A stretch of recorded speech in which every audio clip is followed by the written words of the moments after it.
હું અરુણ રાજ, LIC development officer અને એક સામાજિક કાર્યકર. સ્પાર્ક ટુડે ન્યૂઝના ચેનલના માધ્યમથી હું વડોદરાવાસીઓને અને વિશ્વમાં વસતા તમામ મનુષ્યોને દિવાળીના દિવસે અને આવનારા નવા વર્ષની હાર્દિક શુભકામના આપી રહ્યો છું.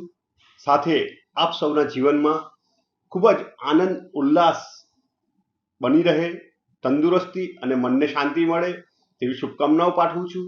અને ખાસ હું એટલું કહીશ કે આપણે સૌ એવું કરીએ કે કોઈકના જીવનમાં અજવાળું આવે, કોઈને ખુશી મળે, કોઈનું મન શાંત થાય. કારણ કે માનવતા એનાથી મોટો કોઈ ધર્મ નથી, ઇન્સાનિયતથી મોટી કોઈ જાત નથી. પરમાત્માએ આપણા સૌની રચના કરી છે તો કોઈ ચોક્કસ હેતુથી કરી છે. તો ચાલો આપણે બધા એવો સંકલ્પ લઈએ કે આપણે કોઈની ખુશીનું કારણ બનીએ.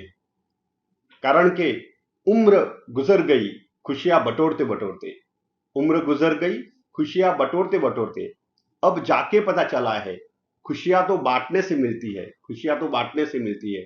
વન્સ અગેન હું સ્પાર્ક ટુડે ન્યૂઝ ચેનલનો ખરેખર હૃદયથી આભાર માની રહ્યો છું અને એમના માધ્યમથી હું દરેકને અમન અને શાંતિનો પેગામ ફેલાવી રહ્યો છું. Thank you very much. Happy Diwali and happy new year.